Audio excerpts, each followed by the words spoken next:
अस्सलाम वालेकुम। परवीन की रसोई में आप सभी का इस्तकबाल है। आज हमने बनाया है इंडियन स्टाइल में सेवइयों का कुनाफा डेज़र्ट। और दिखने में शानदार सी लगने वाली इस डेज़र्ट को आप ईद पर या फिर कोई भी पार्टी हो तो आप बहुत ही आसानी से इसे बना सकते हैं।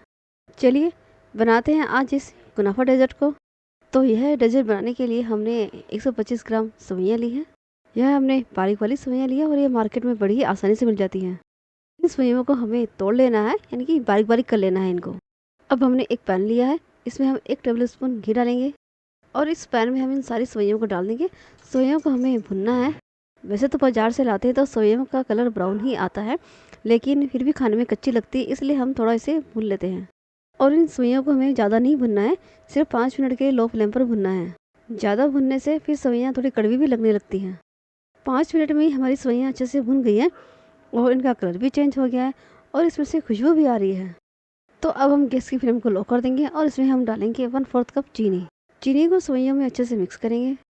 चीनी को मिक्स करने के बाद सेवइयों में हम डालेंगे आधा कप पानी। फ्लेम को हमने बंद कर दिया है, अच्छे से मिक्स करेंगे। सेवइयों पे हम ढक्कन लगा देंगे और ये स्टीम में अपने आप ही पक जाएगी।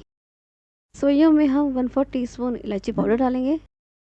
सेवइयों को मैंने चेक किया तो मुझे हल्की सी कच्ची लगी, तो मैंने 3-4 टेबल स्पून के करीब इसमें पानी डाला और फिर से हम ढककर इसे पकाएंगे। 1 मिनट के लिए फ्लेम को चालू करने के बाद इसे बंद कर दिया। फिर से 10 मिनट हो गए हैं तो ढक्कन हटाकर सेवइयों को चेक करते हैं। तो सेवइयों को चेक किया तो ये सॉफ्ट हो गई है, हल्का सा क्रंच है, तो हल्का सा क्रंच इनमें रहना चाहिए, एकदम सॉफ्ट नहीं होनी चाहिए। कुनाफा डेज़र्ट में सेवइयाँ हल्की सी क्रंची रहती है।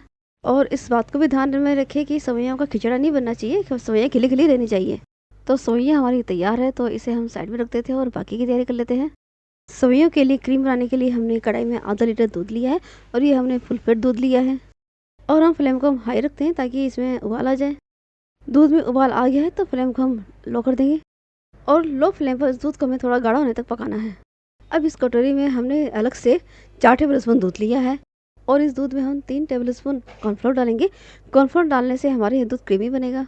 और कॉर्नफ्लोर को दूध में डालें तब दूध ठंडा ही ले, क्योंकि गर्म दूध में इसके लम्स बन जाते हैं और ठंडे दूध में अच्छे से घुल जाता है। कॉर्नफ्लोर दूध में अच्छे से घुल गया है, इसको हम साइड में रखते हैं और हम हमारे दूध को चेक कर लेते हैं। दूध में हम 1/4 कप चीनी डालेंगे, आधा टीस्पून इलायची का पाउडर और 8-10 धागे केसर के डालेंगे। केसर के डालने से दूध का कलर भी चेंज होगा और खुशबू भी आएगी। और इन तीनों चीज़ों को दूध में अच्छे से मिक्स कर लेते हैं। थोड़ा दूध मेरा गाढ़ा हो गया था, तभी मैंने तीनों चीज़ें डाल दी थी। और जो हमने यह कॉर्नफ्लोर का घोल बना रखा है इस दूध में डाल देंगे। कॉर्नफ्लोर के घोल को डालते के साथ ही चमचे से दूध को चलाते रहें, जिससे कि कॉर्नफ्लोर तले में लगे ना। और फ्लेम को हमें लो ही रखना है। और देखिए, कॉर्नफ्लोर के डालते के साथ ही दूध हमारा गाढ़ा हो गया है।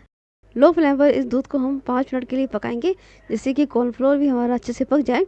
लेकिन दूध को बराबर चलाते रहना है, क्योंकि हमने कॉर्नफ्लोर डाल दिया है। और इस दूध को पकते हुए 5 मिनट हो गए हैं और देखिए दूध हमारा कितना गाढ़ा हो गया है। गैस की फ्लेम को हम बंद कर देंगे और इसे ठंडा होने के लिए रख देते हैं। लेकिन ठंडा होने के लिए रखे तो इसे थोड़ा चलाते रहे, जिससे कि इसके ऊपर मलाई ना आए। और देखिए, ये चमचे पर भी अच्छे से कोट हो रहा है, तो इसकी कंसिस्टेंसी ऐसी ही होनी चाहिए। अब हमने एक कंटेनर लिया है जिसमें हमारी डेजर्ट को जमाएंगे। सेवइयों को हल्का हल्का प्रेस कर देंगे, जिससे कि चारों तरफ से प्लेन हो जाए। और जो इस डेजर्ट के लिए हमने क्रीम बनाई है वो हम इसके ऊपर डालेंगे। और देखिए, ठंडी होने के बाद क्रीम कितनी गाढ़ी हो गई है। आप अपने अकॉर्डिंग इस क्रीम को डाल सकते हैं, कम या ज़्यादा। तो मैं 2 कंटेनर में डालूंगी, तो आधी मैं इसमें डालूंगी और आधी दूसरे कंटेनर में।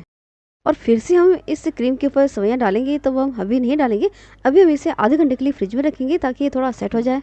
इसे हम फ्रिज में कवर करके रखेंगे और दूसरे कंटेनर को भी हम इसी तरह से तैयार कर लेंगे। इसे भी हम आधे घंटे के लिए कवर करके फ्रिज में रख देते हैं। आधा घंटा हो गया इन्हें फ्रिज में रखे हुए, तो हमने इन्हें बाहर निकाल लिया। अब हमारी ये क्रीम हल्की सी सेट हो गई है। तो अब हम इस क्रीम के ऊपर सेवइयाँ डालेंगे। सेवइयों को चारों तरफ फैलाते हुए डालना है। चमचे से ये सही नहीं डली, तो मैं हाथों से इसे फैला रही हूँ। और इतनी सेवइयाँ डालें कि ये क्रीम हमारी अच्छे से कवर हो जाए। और हमने सेवइयों को क्रीम पर चारों तरफ इवनली स्प्रेड कर दिया है और हल्का हल्का हाथों से इसे प्रेस कर दें।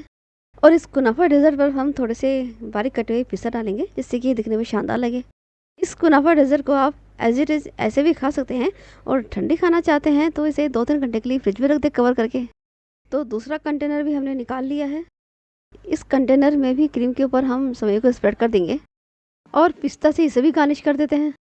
अब इन दोनों कंटेनर को ही हम फ्रिज में रख देंगे, ताकि ये ठंडी हो जाए और कुनाफा अच्छे से सेट भी हो जाए। 3-4 घंटे के बाद हमने दोनों कंटेनर को फ्रिज में से निकाल लिया।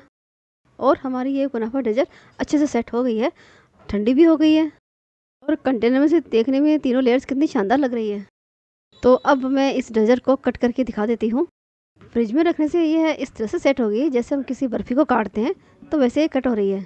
और मैं इसे निकाल रही हूँ तो इतनी मस्त तरीके से निकल रही है, तो मुझे डर लग रहा था इसे निकालते हुए कहीं ये बिखर ना जाए। और मुझे बहुत ही ज़्यादा खुशी हुई जब मैंने इसे अच्छे तरीके से बाहर निकाल लिया था। और देखने में मस्त लग रही है ना ये है। तो इस ईद पर तो आपको ये रेसिपी ज़रूर से ट्राई करनी चाहिए। यह इंडियन स्टाइल कुनाफा है और आपने देखा ही इसे बनाना भी कितना आसान है। तो आपको मेरी ये रेसिपी कैसी लगी मुझे ज़रूर से बताएं। आपको मेरी ये रेसिपी पसंद आती है तो इसे लाइक और शेयर ज़रूर करें और मेरे चैनल को सब्सक्राइब करना ना भूलें।